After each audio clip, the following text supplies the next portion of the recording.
Hello students, आज मैं आपके लिए टॉपिक लाई हूँ 11th अकाउंट्स का, क्लास 11th अकाउंट्स का चैप्टर 1 एडवांटेजेस ऑफ अकाउंटिंग। बेटा आज हम इस क्लास में, आज हम इस वीडियो में एडवांटेज करेंगे अकाउंटिंग के और लिमिटेशंस करेंगे।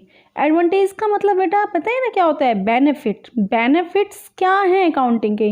जो हम अकाउंटिंग प्रोसेस करते हैं, जो हम बुक्स ऑफ अकाउंट्स बनाते हैं, जो हम ट्रायल बैलेंस बनाते हैं, बैलेंस शीट बनाते हैं, हम ट्रेडिंग अकाउंट बनाते हैं, प्रॉफिट एंड लॉस अकाउंट बनाते हैं, क्या है ये सारी चीज़ें जो मैं आपको बता रही हूँ? Yes, these are the financial statements.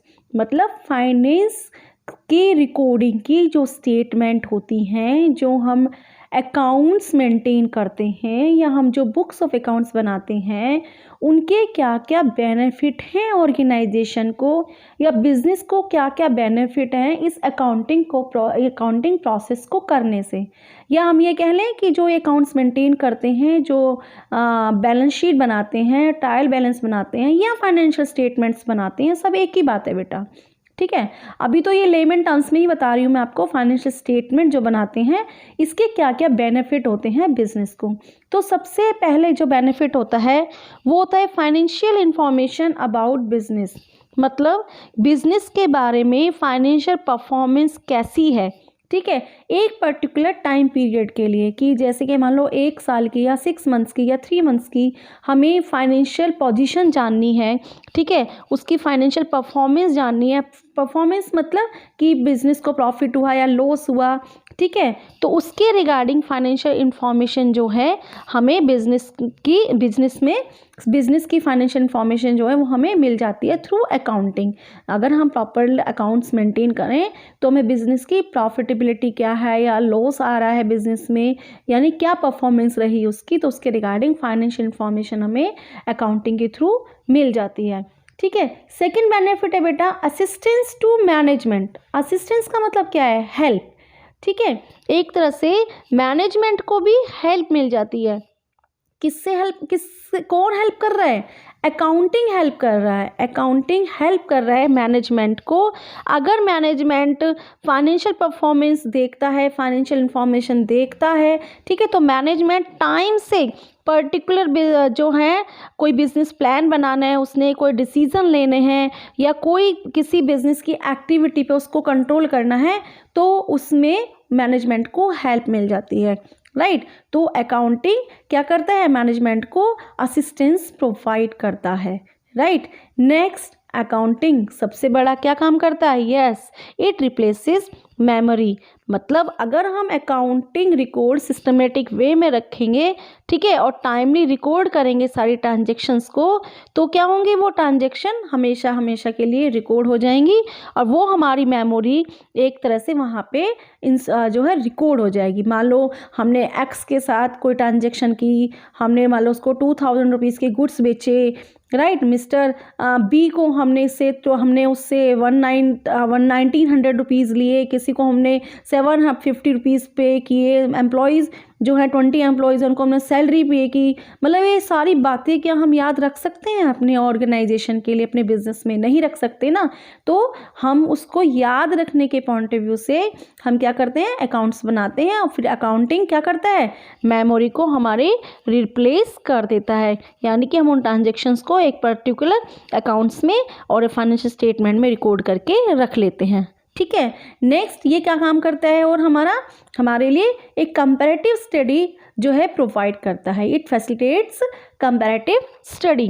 Comparative study मतलब कि हम मान लो 1 साल का हमारे पास डाटा है, फाइनेंशियल स्टेटमेंट है और प्रीवियस ईयर की भी फाइनेंशियल स्टेटमेंट है हमारे पास, तो हम इजीली कंपेयर कर सकते हैं कि भाई हम इस साल हमने कितनी प्रोग्रेस की, या हमने जो है हमें इस साल लॉस हुआ, उसके पीछे क्या रीज़न है, ये सारे हम जो है आराम से कंपेयर कर सकते हैं कि कौन कौन से ऐसे इम्पॉर्टेंट फैक्टर्स हैं रहे कि जिससे कि हमारी परफॉर्मेंस इम्प्रूव हुई, या ऐसे कौन से इंपॉर्टेंट फैक्टर्स रहे जिसकी वजह से हमारे जो है इस साल हमें लॉस हुआ। मतलब इस टाइप की कंपैरेटिव स्टडी हम जो कर सकते हैं वो हम अकाउंटिंग से के थ्रू कर सकते हैं या अकाउंटिंग स्टेटमेंट्स के थ्रू कर सकते हैं।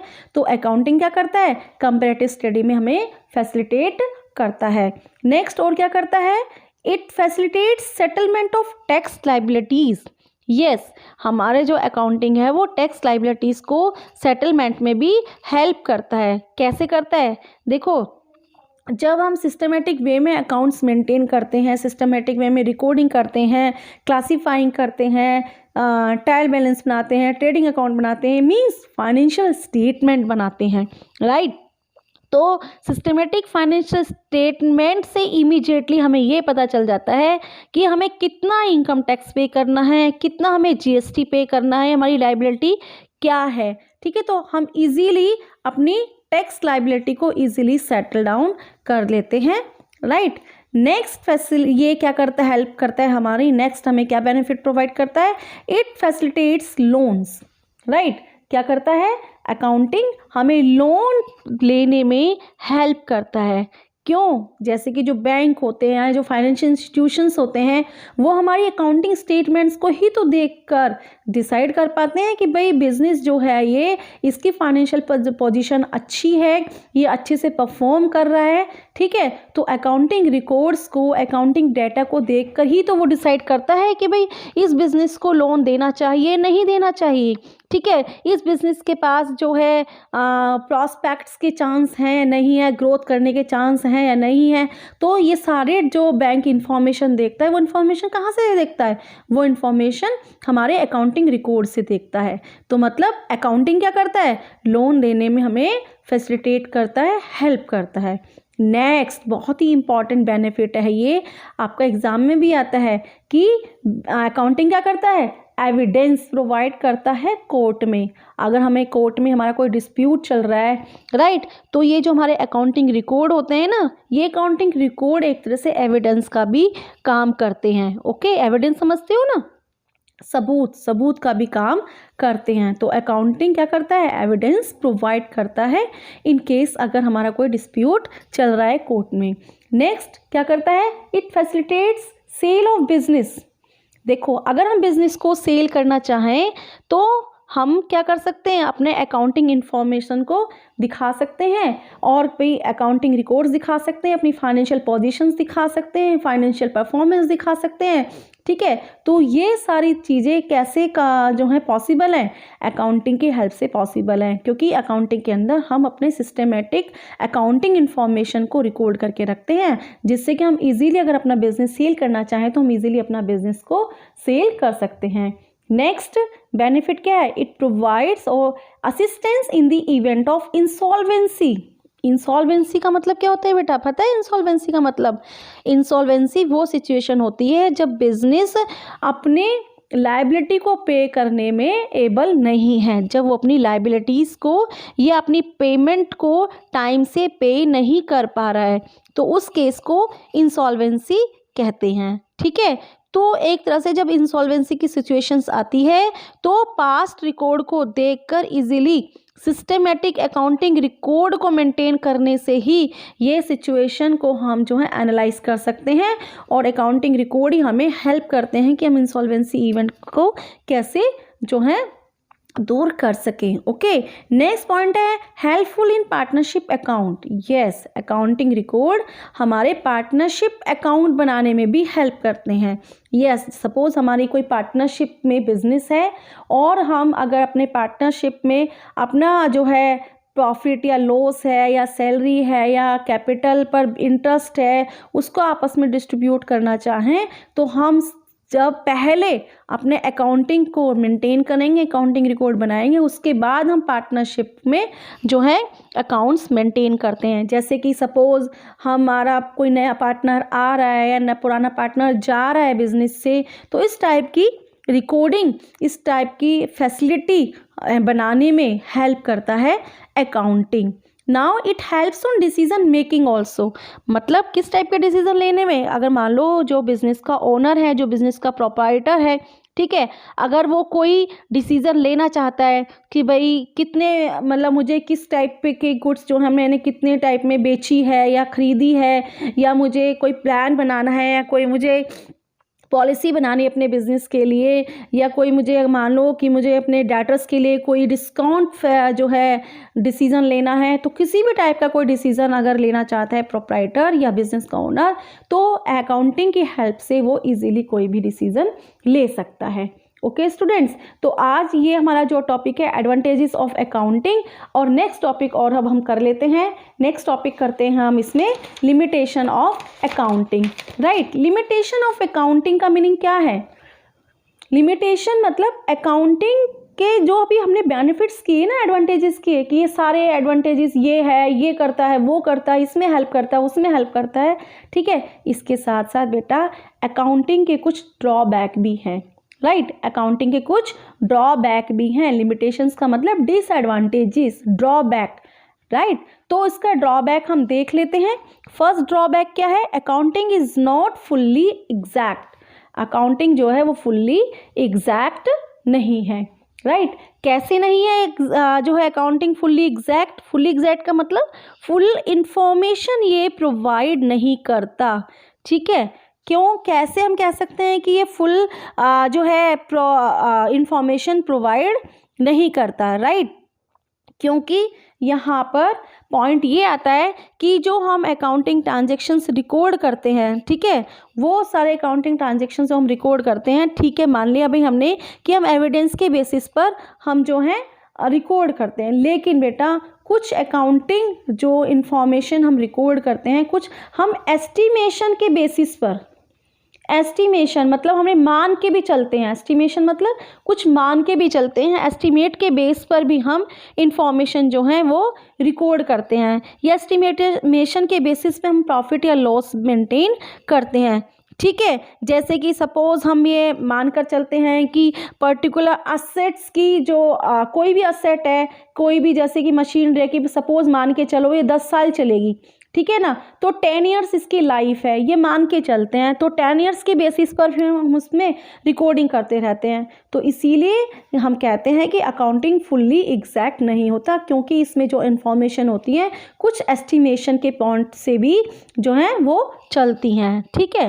एक ड्रॉबैक और है बेटा इसका, अनरियलिस्टिक इन्फॉर्मेशन। अकाउंटिंग क्या करता है? अनरियलिस्टिक इन्फॉर्मेशन जो है वो प्रोवाइड करता है। अनरियलिस्टिक मतलब समझते हो कि कोई रियलिस्टिक इन्फॉर्मेशन जो है वो प्रोवाइड एक तरह से नहीं करता, कभी कभी इन केस, जैसे कि बिजनेस ये मान के चलता है, कुछ प्रिंसिपल्स होते हैं एक्चुअली बेटा, अभी करेंगे उन कॉन्सेप्ट्स को भी, कि बिजनेस एक हम मान के चलते हैं कि भी गोइंग कंसर्न है, बिजनेस कभी ख़त्म नहीं होने वाला, बिजनेस हमेशा चलने वाला है, मतलब फोरसिबल फ्यूचर के लिए बिजनेस हमेशा चलता है, ठीक है। तो फिर जो बिजनेस में हम एसेट्स रिकॉर्ड कर लेते हैं ना, तो सपोज आज हमने कोई 1 लाख की मशीनरी परचेज करी, तो 10 साल तक वो मशीनरी ना 1 लाख की ही दिखती रहेगी अकाउंट्स में, ठीक है। तो क्या ये रियलिस्टिक बात है कि आज जो उसकी वैल्यू 1 लाख है, तो 10 साल बाद क्या 1 लाख होगी? चलो ये तो मैंने मशीनरी की बात करी, लैंड की भी बात करते हैं। लैंड भी जैसे आज हमने 1 लाख की परचेज करी, क्या 10 साल बाद उसकी वैल्यू 1 लाख रहेगी?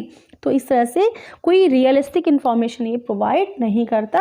अनरियलिस्टिक इन्फॉर्मेशन भी कभी कभी ये प्रोवाइड करता है कुछ पॉइंट्स पर, ठीक है। नेक्स्ट सबसे बड़ा इम्पोर्टेंट ड्रॉबैक तो इसका ये है, ये वाला, qualitative elements. Qualitative elements qualitative information को इग्नोर करता है। क्वालिटेटिव इंफॉर्मेशन को मतलब हमारा बिजनेस में बहुत अच्छा मैनेजमेंट है, हमारे स्टाफ एम्प्लॉयज़ बहुत ही अच्छे हैं, बहुत ही एफिशिएंट है, इफ़ेक्टिव है, टाइमली डिसीजन ले लेते हैं, टाइमली जो है काम करते हैं, सारे टारगेट टाइमली पूरे करते हैं, हमारे सप्लायर्स टाइमली हमें रॉ मटेरियल प्रोवाइड कर देते हैं, यानी हमारे बिज़नेस की जो भी और ये इंपॉर्टेंट ट्रांजेक्शन है बहुत ही अच्छी है, जिससे कि हमारा बिज़नेस बहुत जल्दी जल्दी प्रॉफिट अर्न करता रहता है। यानी कि इस क्वालिटेटिव ट्रांजेक्शन्स को अकाउंटिंग रिकॉर्ड नहीं करता, क्योंकि ये क्वालिटेटिव स्टेटमेंट्स या क्वालिटेटिव इंफॉर्मेशंस मनी टर्म में मेज़र नहीं की जा सकती। तो अकाउंटिंग का ये सबसे बड़ा ड्रॉबैक और ये बहुत इंपॉर्टेंट ड्रॉबैक है कि ये क्वालिटेटिव एलिमेंट्स को इग्नोर करता है। Next, accounting ignores effect of price level changes. अभी बताया था ना मैंने लैंड वाला एग्जांपल, जैसे कि आज लैंड मान लो मैंने 20 लाख की परचेज करी, ठीक है, तो 20 लाख की परचेज करने पर आपसे 5 साल बाद या 10 साल बाद मैं लैंड की वैल्यू देखूं तो क्या वो 20 लाख ही रहेगी? नहीं रहेगी ना 20 लाख, राइट बेटा। तो बेटा वो 20 लाख क्या फिर 5 इयर्स बाद रहेगी उसकी वैल्यू? नहीं रहेगी ना। तो ये जो प्राइस चेंजेस हुआ है ना, इन प्राइस लेवल चेंजेस, इसका पे क्या इफ़ेक्ट होता है हमारे बिजनेस पर, इस इफ़ेक्ट्स को वो इग्नोर करता है। ओके, नेक्स्ट है अकाउंटिंग में lead to window dressing. Window dressing समझते हो? शो ऑफ करना। अकाउंटिंग कभी कभी शो ऑफ भी कर सकता है या करता है, विंडो ड्रेसिंग का काम भी करता है, इसको हम विंडो ड्रेसिंग बोलते हैं, राइट।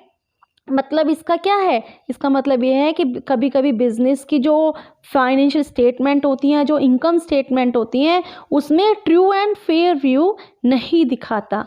ठीक है, जैसे कि कैसे नहीं दिखाता? क्योंकि जो एक्सपेंसेस होते हैं या कुछ और जो हैं डेप्रिसिएशन बोल सकते हैं उनको, कुछ अपनी इंफॉर्मेशन को वो मैनिपुलेट करके दिखाता है। कि सपोज मान लो उसको लॉस दिखाना है अपने बिजनेस में, राइट, लॉस दिखाना है तो वो डेप्रिसिएशन ज़्यादा चार्ज कर लेता है और ज़्यादा बढ़ा चढ़ा के खर्चे दिखाता रहता है। तो वो बोलता है कि भाई खर्चे इतने हो गए हैं तो मेरे बिजनेस में लॉस ही लॉस आया जा रहा है और प्रॉफिट तो वो आ ही नहीं रहा मेरे बिजनेस में। ठीक है, तो इस टाइप का जो ओवर शो ऑफ करता है या विंडो ड्रेसिंग करता है, तो उससे क्या है, कभी कभी जो अकाउंटिंग इंफॉर्मेशन है वो रियलिस्टिक नहीं होती, ट्रस्टवर्दी नहीं होती।